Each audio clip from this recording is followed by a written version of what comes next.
So growing up in my family, or any Asian family for that matter, means you have 4 exciting career options for your future. Say it with me now. You got doctor, lawyer, engineer, or failure. But I think we can be honest for a second here and admit that most Asians we know are more in the doctor and engineer realm. In fact, we rarely ever see any Asian American in legal or political positions, or even know anybody who actually votes. Being that Irvington is 78% Asian, I'm sure that we can attest to this. Actually, show of hands, who in the audience has parents that actually vote? Yeah, I know mine doesn't, and it's not by choice. It's a reason that I'm pretty sure why some or even most of your parents can't vote either. And that reason is citizenship. So most of our parents are citizens, but not all of them are naturalized citizens. A federal law called the Illegal Immigration Reform and Immigrant Responsibility Act of 1996 bans all non-citizens from voting in federal elections.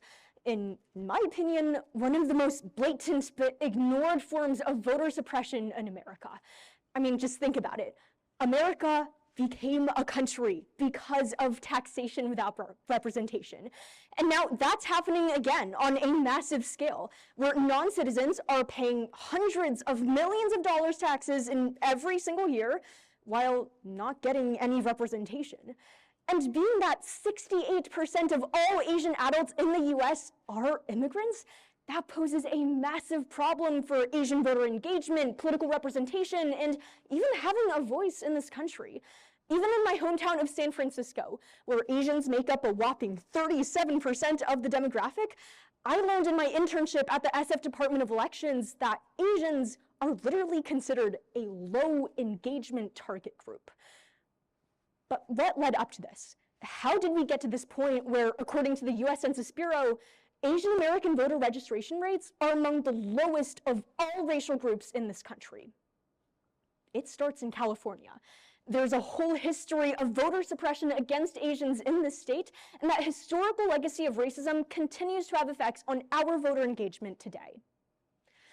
So let's begin from the beginning.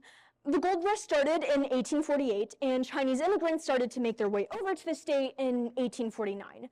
However, from the very beginning, this influx of immigration sparked immediate nativism from white miners, who essentially mobilized the state to act upon their hatred. Now, nativists had 3 legislative approaches when it came to excluding the Chinese. First, denial of civil rights. Second, banning them from certain occupations. And third, legal action against Chinatowns. In this TED Talk, we'll focus on denial of civil rights, specifically voting. Now, all this hatred and racism against the Chinese literally made its way into the state constitution. In the 1879 California state constitution, there was a section literally labeled Chinese, with among its provisions also stating that, quote, no native of China would ever have the right to vote in the state of California. Now, this denial of civil rights did not just stop at the state constitution. There were also voter initiatives, which are laws proposed by the citizens that passed overwhelmingly with Californians. For example, the alien poll tax and English literacy test requirements passed by 81.9% and 84% respectively. And before we go on any further, let's just take a moment. This is crazy. Like, when you consider how polarized everything is, how impossible it is for anyone to agree on anything, 84% is just wild. And I say this to really emphasize to all of you how prevalent and popular anti-Asian nativism was. And specifically for the English literacy test that was supposedly race neutral and sold as a way to improve the political process, in reality, it was explicitly motivated by fears of Chinese suffrage. But all of that is within California. So how did California nativism start to make its way to the national stage? So this is around the time that the immigration issue started to become a national problem. It was in the late 1800s, early 1900s. So what happened was that the federal government essentially took inspiration from how states handled it and applied it to the whole country. And California was their prime example. Like a Pinterest board for cute ideas that make it racist.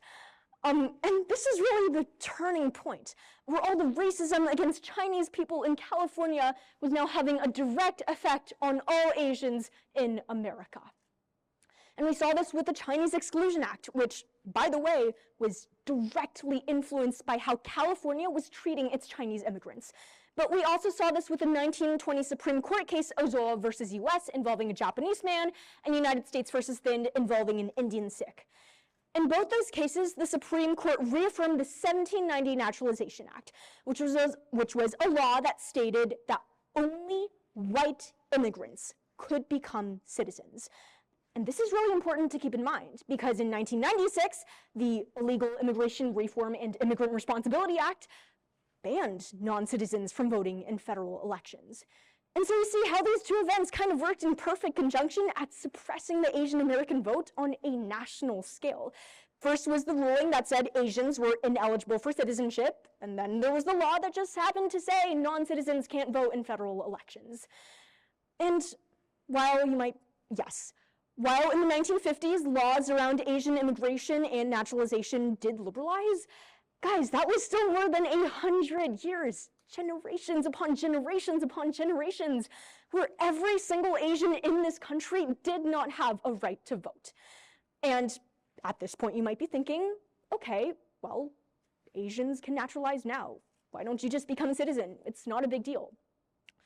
Something I think a lot of us don't realize due to current politics is that America has some of the hardest and strictest naturalization laws in the entire world, period, especially since the 2000s and the War on Terror. And this is a fact that you can verify on your own, by the way. The hoops they make you jump through, the amount of paperwork, the time it takes, the requirements you have to meet to become a citizen is not a joke. And ultimately, this still presents a very real barrier to voting, a barrier that affects 68% of otherwise eligible Asian voters.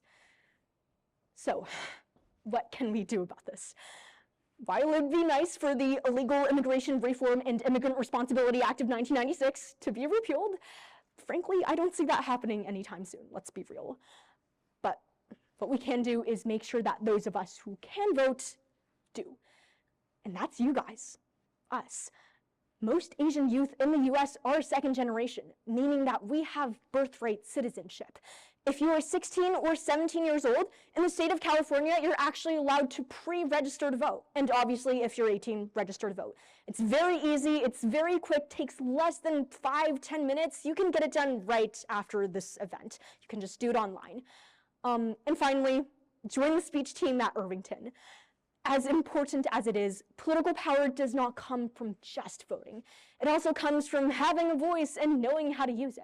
The speech team here is a great way at taking advantage of the First Amendment. It helps you find your voice, refine it, advocate for what you believe in, and overall become more civically engaged. Finally, to wrap up, I want to end with a story. Some of you know that in 2022, there was a successful recall election against the school board in San Francisco. By the way, school board elections are the only kind of election in SF where non-citizens are allowed to vote. And this has allowed history to happen. The last successful recall against anyone in SF public office was more than 100 years ago, and there's never been a recall attempt against the school board before. As I said, historic. Now, I know that as a community, Asian Americans are very used to being ignored. There's just kind of this unspoken understanding that we're not that important, our struggles aren't that important, nobody really cares about our issues. And that really annoys me, it really ticks me off. But whenever you feel that anger as well, I want you to think back to that recall election. It was an unprecedented demonstration of the power of the Asian American vote and what we can achieve when non-citizens finally have a chance to exercise their rights, where taxation without representation is no more. Never forget the potential that we hold. Thank you.